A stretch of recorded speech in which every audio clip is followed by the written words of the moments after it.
कि बोलो श्री राम जय सिया राम। बोलो श्री राम जय सिया राम। बोलो श्री राम जय सिया राम।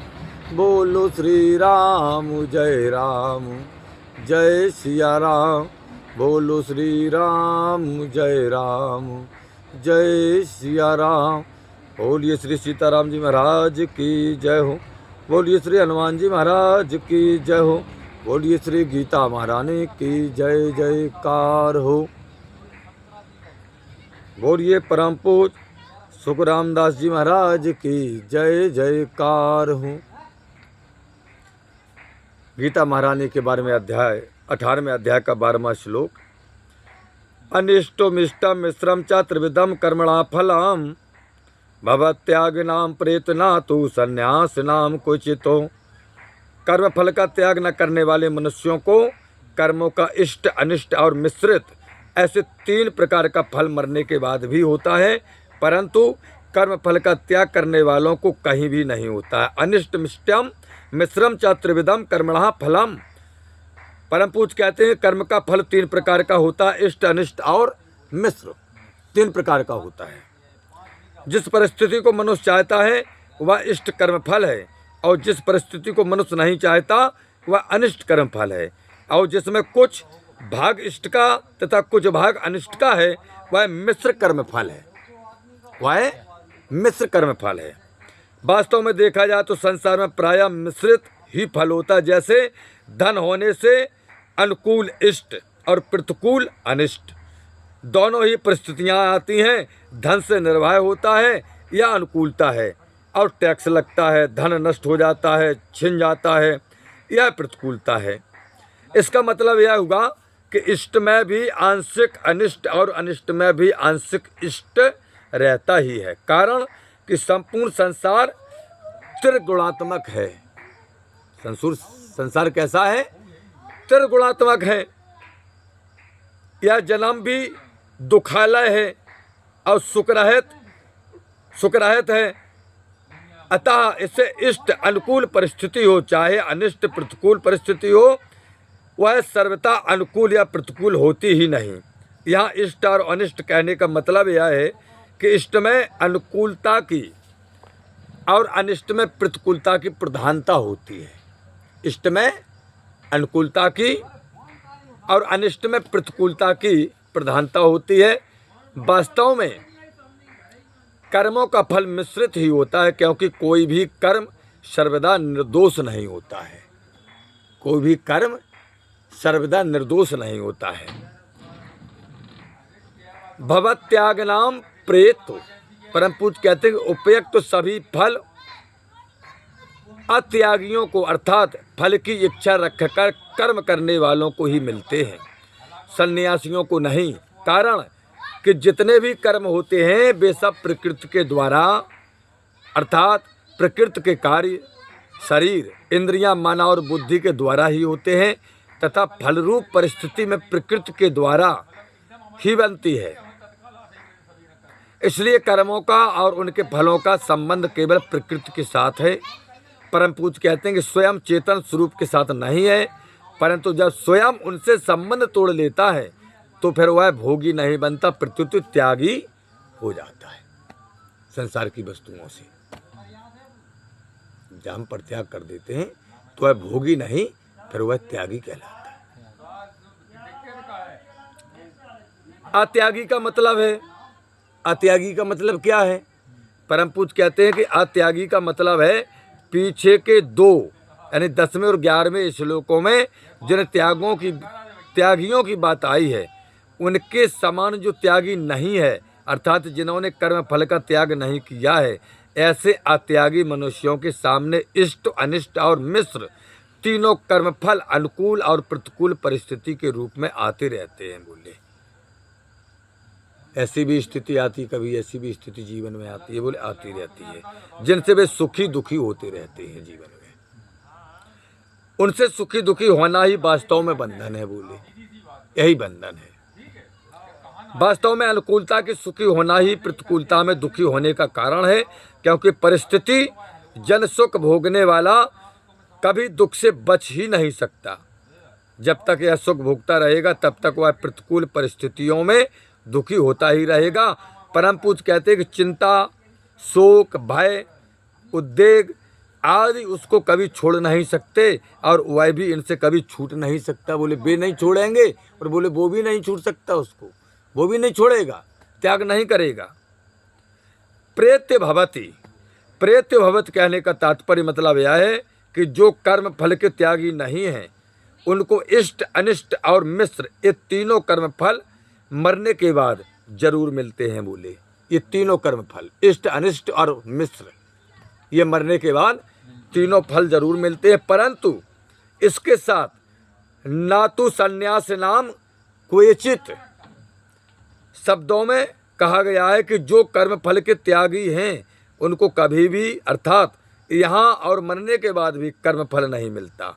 इससे सिद्ध होता है कि अत्यागियों को मरने के बाद तो कर्म फल मिलता ही है, पर यहाँ जीते जी भी कर्म फल मिल सकता है। बोले यहाँ भी मिल जाता है जीते जी। आगे परम पूज्य कहते हैं ना तू सन्यास नाम क्वचित, यानी सन्यासियों यानी त्यागियों को कहीं भी अर्थात इस श्लोक में या परलोक से, इस श्लोक में या परलोक में, इस जन्म में या मरने के बाद भी कर्म फल भोगना नहीं पड़ता। ना तो सन्यास नाम क्वचित, सन्यासियों यानी त्यागियों को कहीं भी अर्थात इस श्लोक में या परलोक में, इस जन्म में या मरने के बाद भी कर्म फल नहीं भोगना पड़ता। हाँ, पूर्व जन्म में किए हुए कर्मों के अनुसार इस जन्म में उनके सामने अनुकूल या प्रतिकूल परिस्थिति तो आती है। पूर्व जन्म के कर्मों के अनुसार इस जन्म में अनुकूल और प्रतिकूल यानी सुख और दुख जैसी परिस्थिति तो आती है, पर वे अपने विवेक के बल से, किसके बल से? विवेक के बल से उन परिस्थिति के भोगी नहीं बनते, उनसे सुखी दुखी नहीं होते, अर्थात सर्वदा निर्लिप्त नहीं रहते। आगे परम पूज्य सुखराम दास जी महाराज गीता में लिखते हैं कि सन्यासियों अर्थात त्यागियों को फल क्यों नहीं भोगना पड़ता? कारण क्या? कारण कहते हैं कि वे अपने लिए कुछ भी नहीं करते। जो त्यागी होते हैं, सन्यासी होते, वो अपने लिए कुछ नहीं करते। उनकी अच्छी तरह से यह विवेक हो जाता है उनको कि अपना जो सत्य स्वरूप है उसके लिए किसी भी क्रिया और वस्तु की आवश्यकता है ही नहीं। त्यागी और सन्यासियों को यह अच्छी तरह से मालूम हो जाता, वो जान जाते हैं कि अपना जो सत्य स्वरूप है ना, उसके लिए किसी भी क्रिया और वस्तु की आवश्यकता है ही नहीं। अपने लिए पाने की इच्छा से साधक कुछ भी करता है तो वह अपने व्यक्तित्व को ही स्थिर रखता है, क्योंकि यह संसार मात्र के हित के, इस संसार मात्र के हित से अपना हित अलग मानता है। जब वह संसार मात्र से हित से अपना हित अलग नहीं मानता, अर्थात सबके हित में ही अपना हित मानता है, तब वह स्वतः सर्वभूत हिते रता हो जाता है। तब हो जाता है जब सबको सब में देखता है। और उन्हें हम दो हमारे दो तक सीमित हैं और अपने तक सीमित हैं, बोले तो वो मामला फिर अलग है, वो अलग है मामला। परम पूज्य कहते हैं तब वह स्वतः सर्वभूत हिते रता हो जाता है। फिर बोले उसके स्थूल शरीर से होने वाली क्रियाएं, सूक्ष्म शरीर से होने वाला परहित चिंतन और कारण शरीर से होने वाली स्थिरता, कारण शरीर से होने वाली स्थिरता, ये तीनों ही बोले संसार के मात्र प्राणियों के हित के लिए होती हैं। ये तीनों किसके लिए? संसार के सिर्फ मात्र प्राणियों के लिए होती हैं, उनके हित के लिए होती हैं। अब कारण, बोले कारण क्या?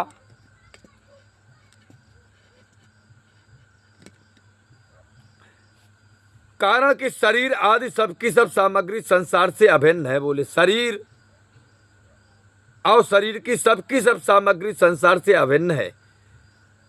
उस सामग्री में अपना हित चाहता है, यही बोले मनुष्य की गलती है, क्योंकि हम तो आत्मस्वरूप जो हैं वो निर्विकार अलग हैं, पूरी संसार अलग है। बोले यही हमारी गलती है। परम पूज्य सुखराम दास जी महाराज कहते हैं कि जो कि अपनी पर चिंता में हेतु है। अब यहाँ पर सन्यासी नाम शब्द में त्यागी यानी कर्मयोगी और सन्यासी में सांख्य योगी, त्यागी में कर्मयोगी और सन्यासी में सांख्य योगी, दोनों की एकता की गई है। जैसे कर्मयोगी कर्मों से असंग रहता है तो सांख्य योगी भी कर्मों से सर्वथा निर्लिप्त रहता है। अब कर्मयोगी यानी निष्काम भाव से कर्म करते हुए भी फल के साथ संबंध नहीं रखता, तो सांख्य योगी भी कर्म मात्र के साथ किंचित भी संबंध नहीं रखता है महाराज। कर्मयोगी फल से संबंध विच्छेद करता है अर्थात ममता का त्याग करता है, तो सांख्य योगी कर्तव्य अभिमान अर्थात अहिंसा का त्याग करता है। अब परम पूज्य कहते हैं कि ममता का त्याग होने पर अहिंसा का भी स्वतः त्याग हो जाता है। बोले जब ममता का हम त्याग करेंगे तो बोले अहिंसा का भी त्याग हो जाएगा फिर, और अहिंसा का त्याग होने पर परम पूज्य सुखराम दास जी महाराज कहते हैं कि ममता का भी स्वतः त्याग हो जाता है। इसलिए भगवान ने कर्म योग में ममता के त्याग के बाद अहिंसा का त्याग बताया है। निर्ममो निरहंकारः, निर्ममो निरहंकारः, ये दूसरे अध्याय का 71वां श्लोक है। और सांख्य योग में अहिंसा के त्याग के बाद ममता का त्याग बताया है। सांख्य योग में अहिंसा के त्याग के बाद बोले पहले अहंकार का त्याग, इसके बाद फिर ममता का त्याग। अहंकारम बलम दर्प कामम क्रोधम परिग्रहम विमुच्य निर्ममः। ये 18वें अध्याय जो चल रहा है इसका आगे आएगा 53वां श्लोक कहता है इस बात को कि अहंकारम बलम दर्पम कामम क्रोधम परिग्रहम विमुच्य निर्ममः। इन दोनों की त्याग करने की प्रक्रिया में जो फर्क है, परंतु परिवर्तनशील प्रकृति और प्रकृति का कार्य, इनमें से किसी से भी साथ इन दोनों का संबंध नहीं रहता। अर्थात तत्व में कर्मयोगी और सांख्य योगी दोनों एक ही हो जाते हैं। फिर जब तत्व पर पहुंचते हैं तो चाहे सांख्य योगी हो और चाहे कर्मयोगी हो, पहुंचते वहीं हैं। पहले अर्जुन ने यह पूछा था, क्या पूछा था भगवान से? सर्वप्रथम अर्जुन ने पूछा था कि भगवान मैं सन्यास और त्याग का तत्व जानना चाहता हूँ, सन्यास और त्याग का तत्व जानना चाहता हूँ। अर्जुन ने सर्वप्रथम यही पूछा था भगवान से। अतः भगवान ने यहाँ सन्यासी नाम शब्द से दोनों का यह तत्व बताया कि कर्म योगी का यह भाव रहता है कि अपना कुछ नहीं है। ये भाव रहता है कर्मयोगी का कि अपना कुछ नहीं है, अपने लिए कुछ नहीं चाहिए और अपने लिए कुछ नहीं करना है। ऐसे ही सांख्य योगी का भी यह भाव रहता है कि अपना कुछ नहीं है और अपने लिए कुछ नहीं करना चाहिए। सांख्य योगी प्रकृति और प्रकृति के कार्य के साथ किंचित मात्र भी अपना संबंध नहीं मानता है महाराज सांख्य योगी। इसलिए उसके लिए अपने लिए कुछ नहीं करना यह कहना ही नहीं बनता। अब यहाँ त्यागी नाम शब्द ना दे करके सन्यासी नाम पद देने का यह मतलब हुआ कि जो निर्लिप्तता सांख्य योगी से होती है वही निर्लिप्तता त्याग से अर्थात कर्मयोग से भी होती है। गीता महारानी के 5वें अध्याय का 4-5वां श्लोक इस बात को सिद्ध करता है। अब दूसरी बात यहाँ तक कि भगवान ने कर्मयोग से निर्लिप्तता बताई है। अब सन्यासी नाम पद कह करके आगे सांख्य योग से निर्लिप्तता बताने का बीज भी डाल देते हैं। बोले अब बीज भी डालते हैं, कहते हैं कर्म संबंधी विशेष बात सुन लो। क्या कहते हैं सुखराम दास जी महाराज कि कर्म संबंधी कुछ विशेष बात सुनो। कहते पुरुष और प्रकृति, पुरुष और प्रकृति ये दो हैं, पुरुष और प्रकृति दो हुए। इनमें से पुरुष में कभी परिवर्तन नहीं होता और प्रकृति कभी परिवर्तन रहित नहीं होती। जब यह पुरुष प्रकृति के साथ संबंध जोड़ लेता है तब प्रकृति की क्रिया पुरुष का कर्म बन जाती है। तब प्रकृति की क्रिया जो है पुरुष का कर्म बन जाती। कब? जब पुरुष प्रकृति के साथ संबंध जोड़ लेता है तब। क्योंकि प्रकृति के साथ संबंध मानने से तादात्म्य हो जाता है, संबंध हो जाता है, और संबंध होने से जो प्राकृत वस्तुएं प्राप्त हैं उनमें ममता हो जाती है। फिर जो प्रकृति की वस्तुएं हैं उनमें ममता हो जाती है। घर, मकान, बच्चे, फलाना ढकाना, पैसा, रुपए, जो प्रकृति संसार की चीज़ें हैं उनमें फिर ममता हो जाती है मनुष्य की। परम पूज्य सुखरामदास जी महाराज कहते हैं, और उस ममता के कारण अप्राप्त वस्तुओं की कामना होती है। किन वस्तुओं की? अप्राप्त, जो हमारे पास है नहीं और मिल भी नहीं सकती, वो चीज चाहिए, बोले उसकी कामना होती है। इस प्रकार जब तक कामना, ममता और तादात्म्य रहता है, संबंध रहता है, तब तक जो कुछ परिवर्तन रूप क्रिया होती उसका नाम कर्म है। इसका नाम कर्म है। बोले किसका नाम कर्म है? बोले इस प्रकार जब तक कामना, ममता और संबंध रहता है तब तक जो कुछ परिवर्तन रूप क्रिया होती है उसका नाम कर्म है। तादात्म्य के टूटने पर, यानी संबंध के टूटने पर वही कर्म पुरुष के लिए अकर्म हो जाता है। फिर वही कर्म, जब संबंध टूट जाता है तो वही कर्म पुरुष के लिए अकर्म हो जाता है, अर्थात वह कर्म क्रिया मात्र रह जाता है। उस समय फल जनकता नहीं रहती।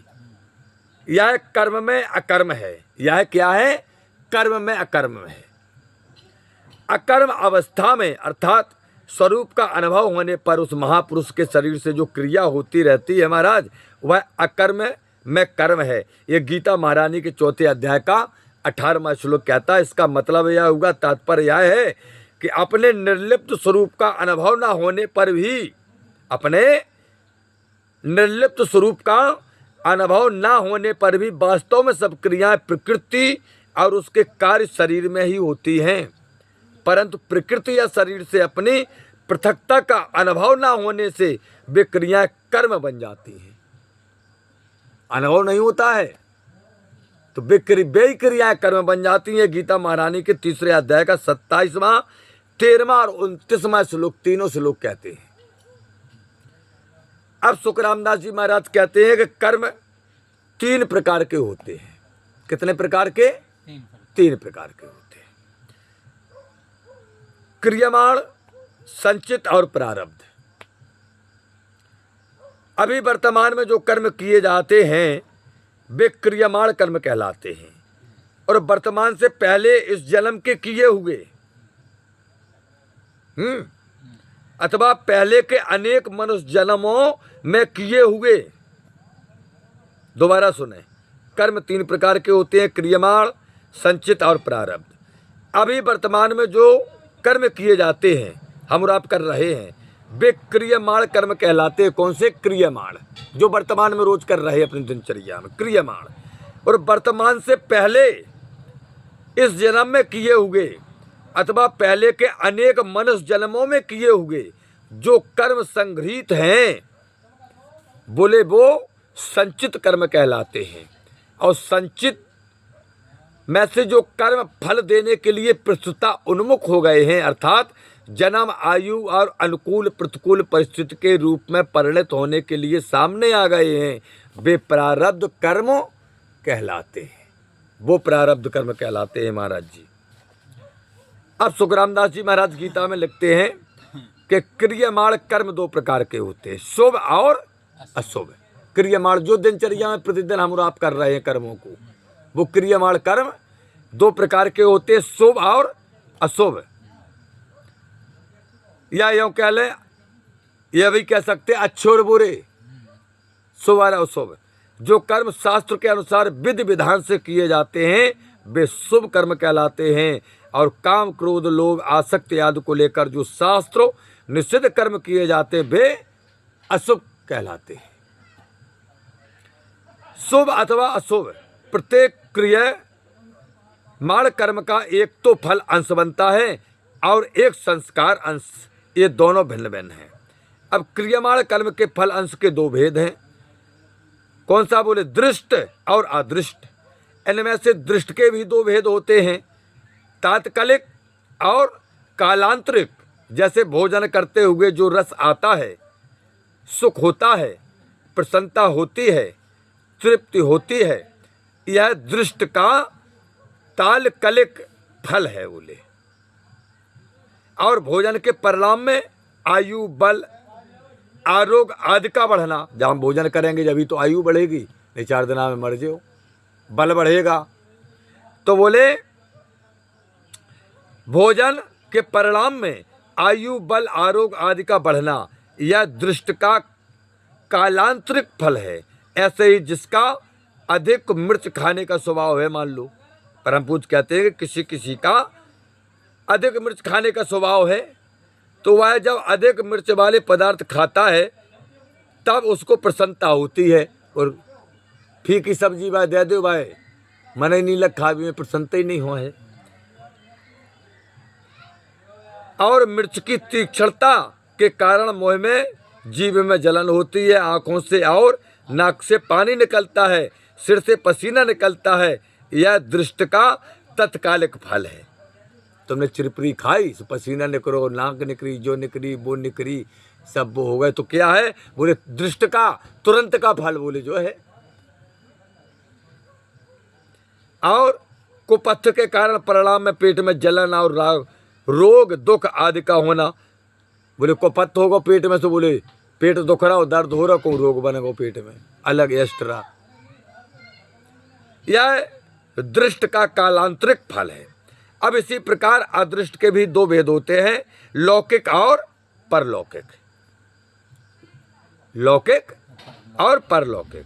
जीते जी ही फल मिल जाए, जीते जी ही फल मिल जाए हमें हमारे कर्मों का, इस भाव से यज्ञ, दान, तप, तीर्थ, व्रत, मंत्र, जप आदि शुभ कर्मों को विधि विधान से किया जाए और उसका कोई प्रबल प्रतिबंध ना हो, तो यहाँ ही पुत्र, धन, यश, प्रतिष्ठा आदि अनुकूल की प्राप्ति होना और रोग, निर्धनता आदि प्रतिकूलता की निवृत्ति होना, यह अदृश्य का लौकिक फल है बोले। इतने काम करो आपको मिलेगा, पुत्रेष्टि करो आपको पुत्र मिलेगा, विधियां हैं। अच्छा, अब यह अदृश्य का लौकिक फल है। और मरने के बाद बोले स्वर्ग आदि की प्राप्ति हो जाए। अब क्या है? बोले मरने के बाद स्वर्ग आदि की प्राप्ति हो जाए। तो इस भाव से यथार्थ विधि विधान और श्रद्धा विश्वास पूर्वक किसके लिए? स्वर्ग की प्राप्ति के लिए। अगर हमें स्वर्ग की प्राप्ति करना है, इच्छा हुई है, तो बोले भाव से यथार्थ विधि विधान और श्रद्धा विश्वास पूर्वक जो यज्ञ, दान, तप आदि शुभ कर्म किए जाएं, तो मरने के बाद स्वर्ग आदि लोकों की प्राप्ति होगी। यह अदृश्य का पारलौकिक फल है बोले जी, ये अदृश्य का पारलौकिक फल है। ऐसे ही डाका डालने, चोरी करने, मनुष्य की हत्या करने आदि अशुभ कर्मों का फल यहाँ ही बोले मिल जाता। बोले कैद मिल जाती, जेल, जुर्माना मिल जाता बोले, और फांसी मिल जाती है आदि होना, यह अदृश्य का लौकिक फल है बोले। यही है अदृश्य का लौकिक फल, ठीक। और पापों के कारण मरने के बाद नरकों में जाना और पशु पक्षी कीट पतंग आदि बनना, यह अदृश्य का पारलौकिक फल है बोले। नरक में जाओ और जाके बाद न करो तो कीट और पतंगों में जाना पड़ेगा, पशु पक्षी में बोले मनुष्य योनि नहीं मिल रही तुम्हें। परम पूज्य सुखराम दास जी महाराज गीता में लिखते हैं कि पाप पुण्य के इस लौकिक और पारलौकिक फल के विषय में एक बात और समझने की है। वह बात है कि जिन पाप कर्मों का फल यही कैद, जुर्माना, अपमान, निंदा आदि के रूप में भोग लिया है, तो उन पापों का फल मरने के बाद भोगना नहीं पड़ेगा, परंतु व्यक्ति के पाप कितनी मात्रा के थे और उनका भोग कितनी मात्रा में हुआ, अर्थात उन पाप कर्मों का फल उसने पूरा भोगा या अधूरा भोगा, इसका पूरा पता मनुष्य को नहीं लगता है। बोले जो मनुष्य को पता नहीं लगा कि हमने कित्तो भोग लाओ, कित्तो रह गो, कित्तो हतो, बोले ये मनुष्य को पता नहीं पड़ता, क्योंकि मनुष्य के पास इसका कोई माप तौल नहीं है। बोले इसलिए नहीं पड़ता है, मनुष्य के पास कोई इसकी माप तौल नहीं है, परंतु भगवान को इसका पूरा पता है, परंतु भगवान को इसका पूरा पता है। अतः उनके कानून के अनुसार उन पापों का फल यहाँ जितने अंश में कम भोगा गया है, उनके कानून के अनुसार उन पापों का फल यहाँ जितने अंश में कम भोगा गया, उतना इस जन्म में या मरने के बाद भोगना ही पड़ेगा। समझो बात को। भगवान के कानून के अनुसार उन पापों का फल यहाँ जितने अंश में कम भोगा गया है, उतना इस जन्म में या मरने के बाद भोगना ही पड़ेगा। इसलिए मनुष्य को ऐसी शंका नहीं करनी चाहिए कि मेरा पाप तो कम था पर दंड अधिक भोगना पड़ा, ऐसा कहीं कुछ नहीं है। जिसका जो विधान है जिस पाप का, उसका वही दंड तुम्हें मिलेगा और मिलता है।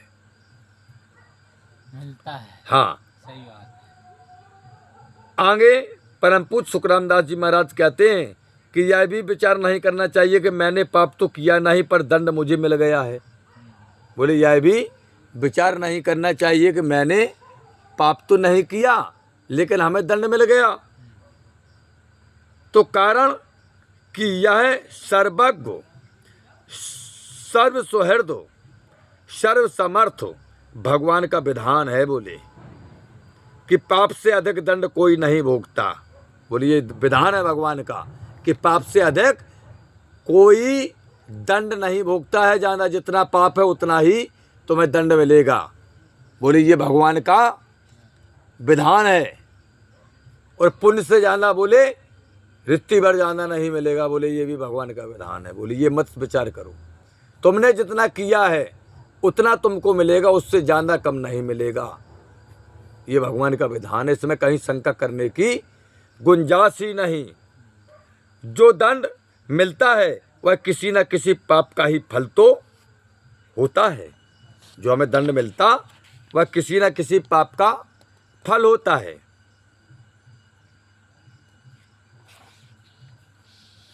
यहाँ पर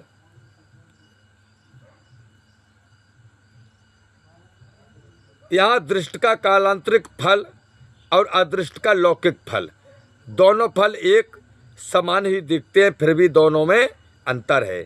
जो कालांतरिक फल है वह सीधे मिलता है, प्रारब्ध बनकर नहीं मिलता, परंतु जो लौकिक फल है वह प्रारब्ध बनकर ही मिलता है। एक सुनी हुई घटना है। परम पूज्य सुखरामदास जी महाराज कहते हैं, हम समझाते हैं घटना के बताने से, कहते हैं कि किसी गांव में एक सज्जन रहते थे, सज्जन महापुरुष एक गांव में। उनके घर के सामने एक सुनार का घर था। किसका घर था? सुनार का। किसके घर के सामने? एक सज्जन पुरुष के सामने। सुनार के पास सोना आता रहता था और वह गढ़ करके देता रहता था सुनार। ऐसे वह पैसे कमाता था। एक दिन उसके पास अधिक सोना जमा हो गया सुनार के पास। रात्रि में पहरा लगाने वाले सिपाही को इस बात का पता लग गया। वह पहरेदार ने रात्रि में उस सुनार को मार दिया और जिस बक्से में सोना था उसे उठा करके चल दिया।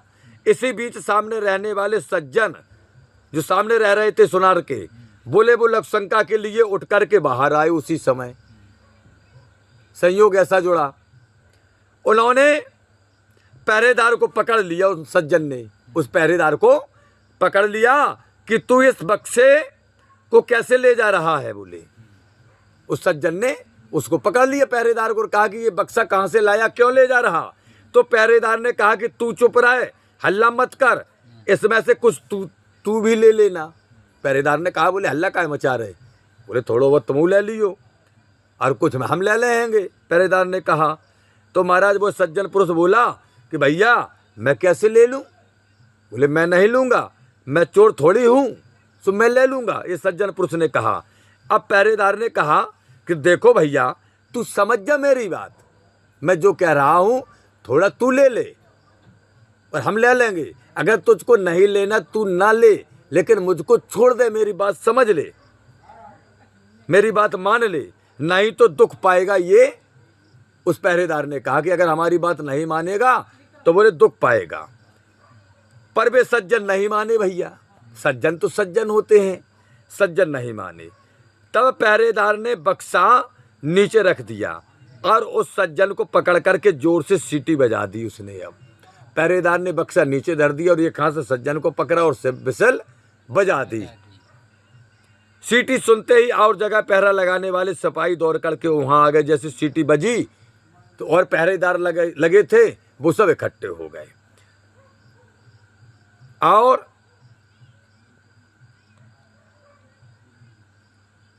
उससे सबने कहा, जितने भी सिटी पे आए हैं पहरेदार, तो उसने कहा कि यह इस घर से बक्सा लेकर के आया था। वो पहरेदार सज्जन पुरुष को चोर बना रहा, कह रहा देखो हमने बिसल जा से बजाई, चोर पकड़ लो। बोले कहाँ? तो बोले सामने वाले घर से। बोले ये बक्सा लेकर के निकल रहा था, तो बोले हमने इसे पकड़ लिया।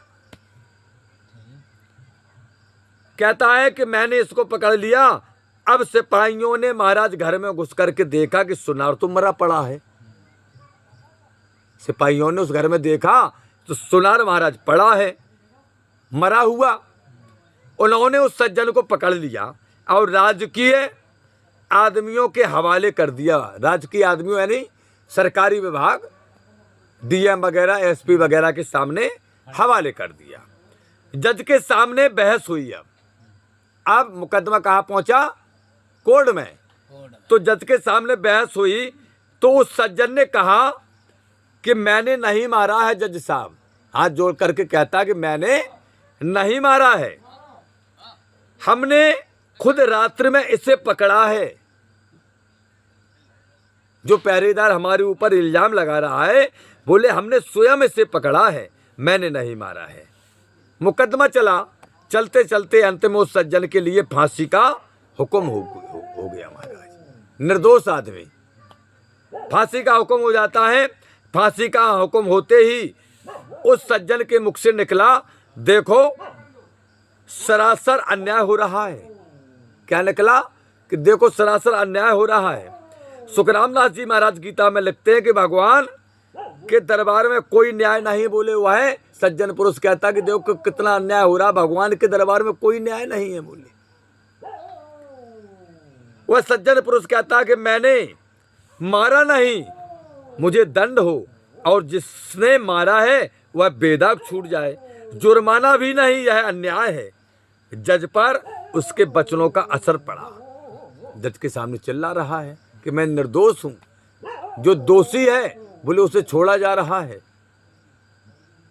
ऐसी बातें सुनकर के जज साहब के मन पर कुछ असर पड़ा कि वास्तव में यह यार सच्चा बोल रहा है। जज साहब ने विचार किया कि यार व्यक्ति सच्चा बोल रहा है, इसकी किसी तरह से जांच होनी चाहिए। जज ने यह विचार किया, बोले किसी भी तरह से इसकी जांच होनी चाहिए। ऐसा विचार करके उस जज ने एक षड्यंत्र रचा।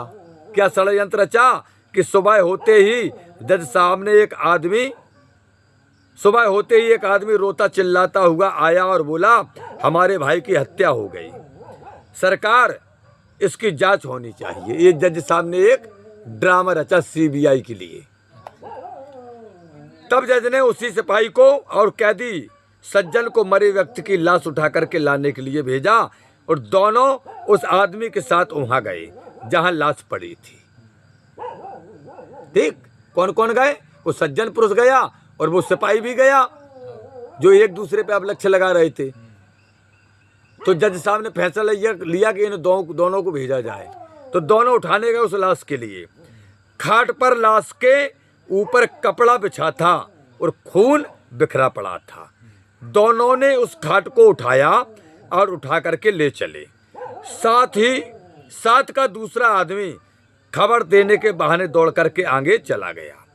तब चलते चलते सिपाही ने कैदी से कहा कि देखो भैया, उस दिन तू मेरी बात मान लेता तो सोना मिल जाता। बोले हमने तुमसे कही थी कि कछु ले लो तुम, सो तुमने मानी नहीं है, और फांसी भी नहीं होती। अब देख लिया सच्चाई का फल कि सच्चाई में क्या रखा। बोले फांसी और मिल रही तुम्हें। कैदी ने कहा मैंने तो अपना काम सच्चाई का ही किया था, फांसी हो गई तो हो गई, हत्या की तूने और दंड भोगना पड़ा मेरे को। भगवान के यहाँ न्याय नहीं है। अब खाट पर झूठ पूट मरे हुए के समान पड़ा हुआ आदमी व खाट पे तो झूठ मूठ को परो तो खून छिड़को तो सफेद कपड़ा ओढ़ा दो तो दरोगा जी ने, नाटक करो तो और खून छिड़क दो तो और कह रही थी भाई लाश दरी से उठा ले आओ। तो खाट पर झूठ मूठ का पड़े हुए उस व्यक्ति ने उन दोनों की बातें सुन ली। अब सही सही बातें सुन ली। यही सीबीआई करने थी उन्हें कि हकीकत का है जज साहब को। सो दो जन की बातें सुन ली। तो जब जज के सामने खाट रखी गई तो खून भरे कपड़ों को हटा करके वह उठ खड़ा हुआ जो पड़ा था उस पे, मरो थोड़ी है तो वो। और उसने सारी बात जज को बता दी कि रास्ते में सिपाही यह बोला और कैदी यह बोला, दोनों बातें बता दी। यह सुनकर जज को बड़ा आश्चर्य हुआ। सिपाही भी हक्का चक्का रह गया। सिपाही को पकड़कर कैद कर लिया गया, परंतु जज के मन में संतोष नहीं हुआ। उसने कैदी को एकांत में बुला करके कहा, उस सज्जन पुरुष को एकांत में बुलाया और कहा कि इस मामले में तो मैं तुम्हें निर्दोष मानता हूँ, पर सच सच बता दो एक बात। बोले क्या? बोले इस जन्म में तुमने कोई हत्या की है क्या? जज ने ये पूछा सज्जन पुरुष से। बोले इसमें तो तुम निर्दोष हो और हम तुम्हें छोड़ दो, लेकिन जा बताओ तुमने जाके पहले जा जन्म में कोनो हत्या करी है? वह बोला बहुत पहले की घटना है। वो सज्जन पुरुष बोला। बोले सुनो जज साहब, एक बहुत पहले की घटना है कि एक दुष्ट था जो छुपकर मेरे घर मेरी स्त्री के पास आया करता था। बोले एक दुष्ट चोरी से हमारी स्त्री के पास आया करता था। मैंने अपनी स्त्री को तथा उसको अलग अलग खूब समझाया। बोले बहुत समझाया। सज्जन पुरुष कहता है कि हे जज साहब, पर वह माना नहीं।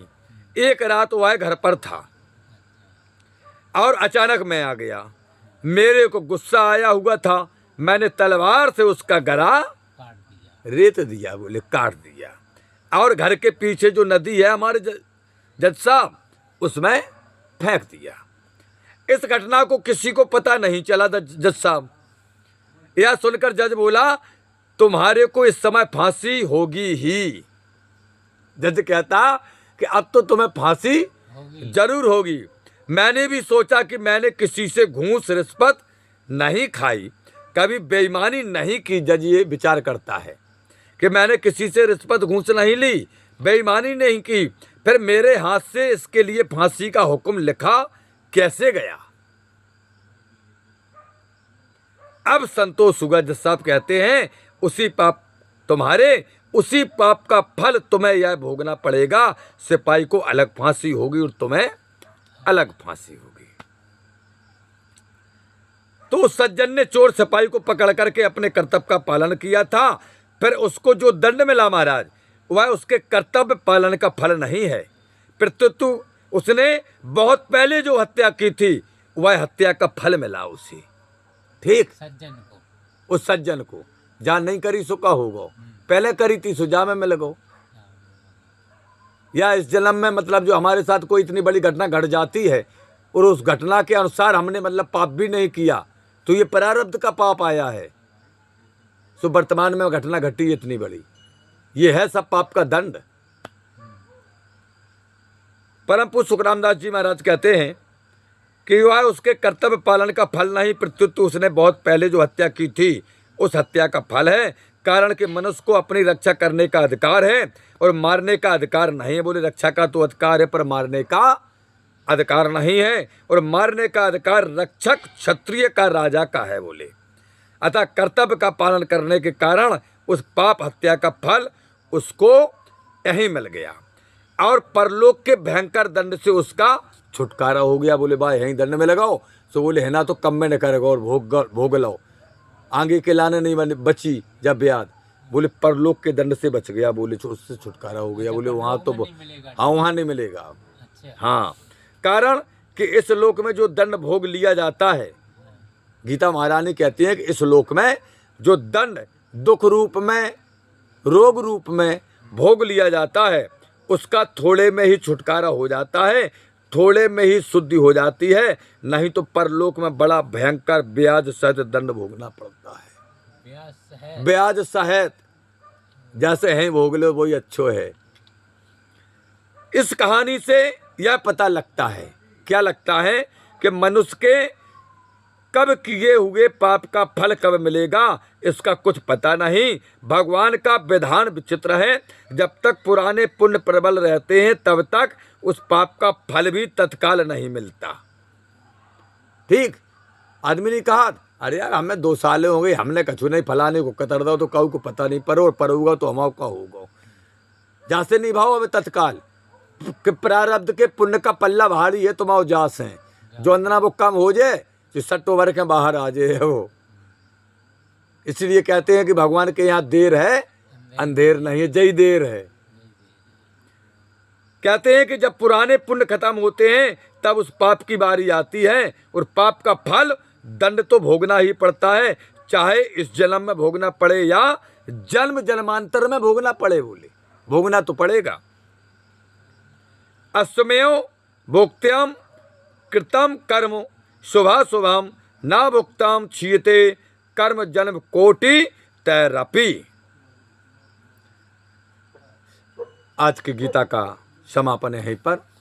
हे प्रभु आनंद दाता ज्ञान हमको दीजिए, सिर गुसारे दुर्गुणों से दूर हमको कीजिए, लीजिए हमको शरणों में हम सदाचारी बने, ब्रह्मचारी धर्म रक्षक वीर वृतधारी बने। यह कार्य जो मैंने उठाया आप ही किया सुसे, ऐसे कृपा हो नाथ की जो पूर्ण हो दास की। दीनानाथ अनाथ का भला मिला संयोग, यदि आप तारो नहीं तो हंसी करेंगे लोग। लखन सिया राम चंद्र शंकर हरिओ, जय जय सिया राम जय जय हनुमान हरि की जय जयकार हो। बोलिए श्री गीता महारानी की जय जयकार हो। बोलिए श्री व्यास जी महाराज की जय जयकार हो। बोलिए परम पूज्य सुखराम दास जी महाराज की जय जयकार हो। बोलिए परम पूज्य सतगुरुदेव भगवान की जय जयकार हो। बोलिए परम पूज्य काका गुरु महाराज की जय जयकार हो। बोलिए श्री पथरी धाम की जय जयकार हो। बोलिए श्री खेरप सरकार की जय जयकार हो। बोलिए समस्तों भक्तजनों के जीवन की जय जयकार हो। बोलिए समस्तों 140 करोड़ देशवासियों की जय जयकार हो। हरिओम शांति शांति शांति, हरिओम शांति शांति शांति।